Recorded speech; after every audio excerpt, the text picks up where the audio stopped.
Hello guys, and welcome back to the channel. So now guys, the truth is now coming out now, and it is always what we have suspected about this guy.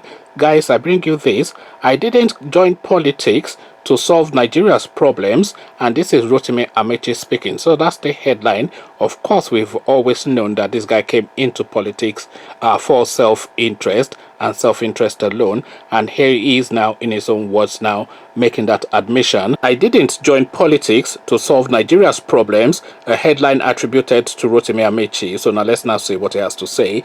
Nigeria's Transport Minister Rotimi Amaechi has said he did not join politics because he wanted to solve Nigeria's problems.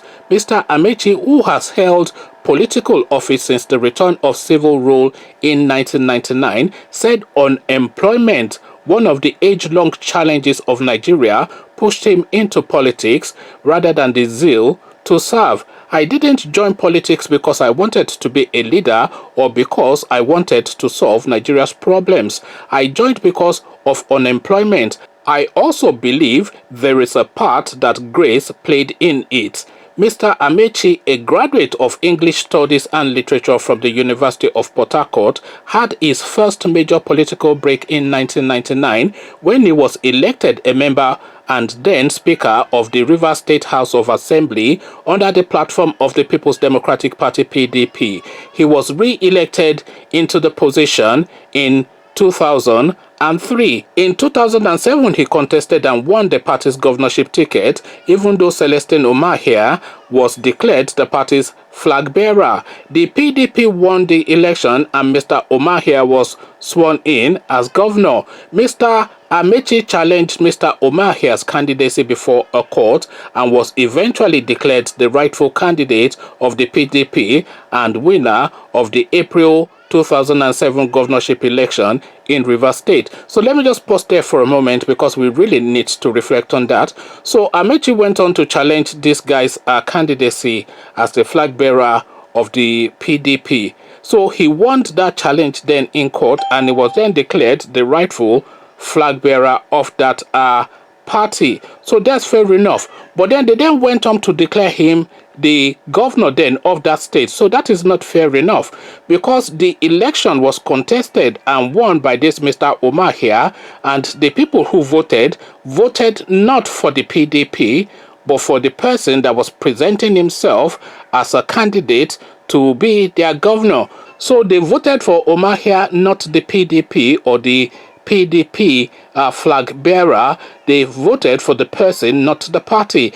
So if the court are then saying, if the court then went on to say that Amaechi should have been the flag bearer for that party, what they should have done then is to void Onahia or Mahia as the governor of that state and then cede it then to the next in line because his candidacy is illegitimate and therefore his position is voided and the election has already taken place. So whoever then came second in that election should have been the governor of that state, not the person that should have been the flag bearer who but was not the flag bearer and his name was not on the ballot, so nobody elected him. So how can somebody that was not elected go on and be the governor of a state? So this is what goes on in Nigeria. So I just had to reflect on that. We carry on. Mr. Amaechi challenged Mr. Umahia's candidacy before a court and was eventually declared the rightful candidate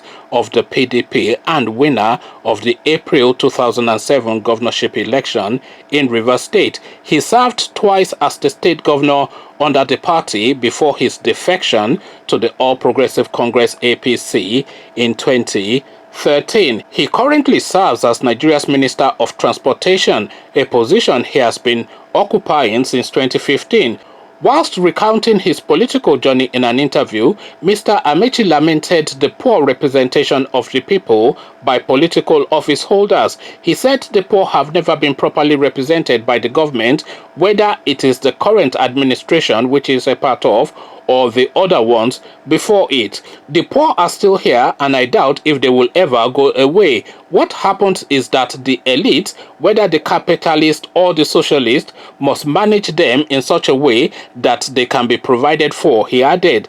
While Amaechi condemned the representation of disadvantaged Nigerians by the political class, he has, at least on one occasion, used his office to deny disadvantaged Nigerians opportunity they would have otherwise benefited from. So now we go on to some of the scandals, or one of the scandals that this Amaechi guy was involved in. How Amaechi and some top officials in the current administration cornered scholarship slots meant to be open to all eligible Nigerians. So now this is one of the controversies that, because he is involved in several, but this is just one of them, one of the controversies.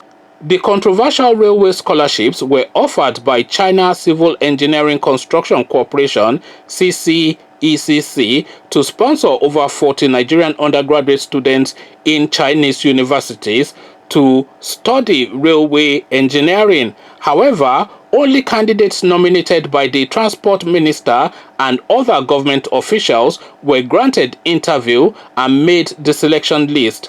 Otherwise qualified candidates who had no godfathers could not benefit from the scheme. Mr. Amaechi, in his defense, defended his action.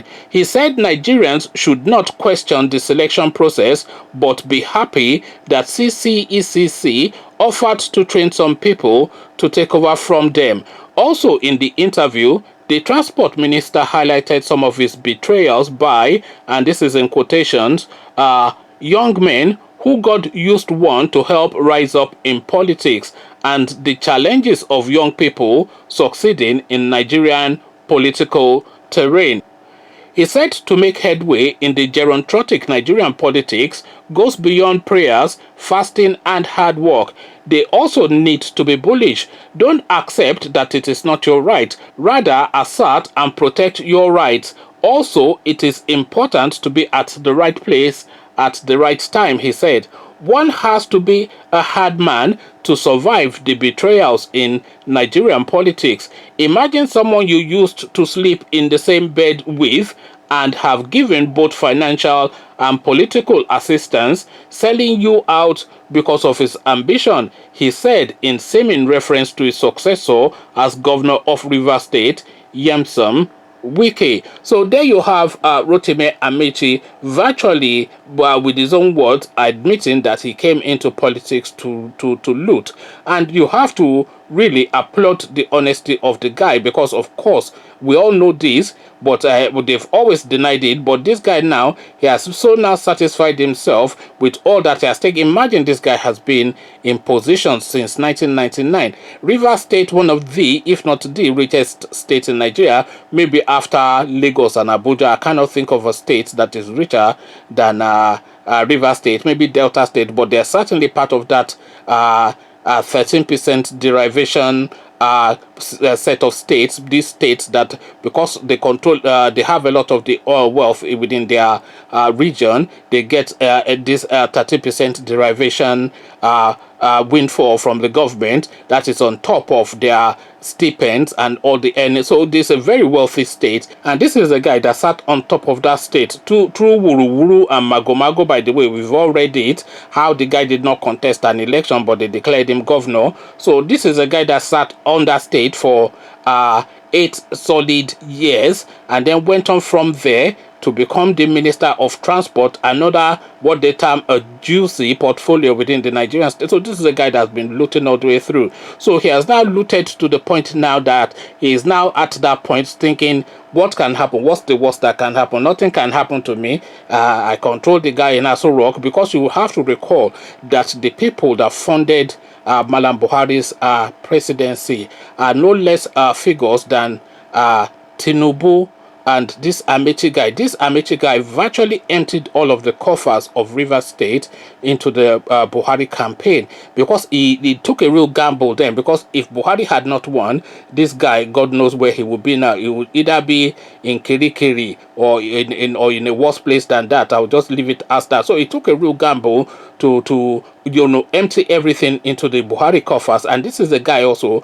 that had been fighting Goodluck Jonathan all the way through. This is the guy that will be coming up with all sorts of lies. So is at the heart of that Buhari structure, and he has ended up with this now portfolio. So no matter what he says, nothing will happen to him. He knows that, because of course he knows all the secrets of how Buhari came into power, and he controls this now very important ministry, and he has been the governor of Rivers State for 8 solid. If this guy is not a dollar billionaire, then nobody is in Nigeria. This guy has just been looting solid since 1999. So nothing can happen to him. So he's now at that position now to tell you that, look, I did not really join politics to serve you. I came into politics to serve my own self-interest, because it was all about myself, and it remains all about myself, is effectively what he's saying. Conversations in the comment section, they are now coming out to admit it, but what can we do about it is the next question. Come share thoughts. But before you do that, click on the red subscribe button so it turns gray. Bell button notifies you every time I drop a new video. Then come now, tell me what we're making of this now brazen talking by the looters of Nigeria in the comment section. So I leave you here. Carry this conversation on with you in the comment section. But here I say peace.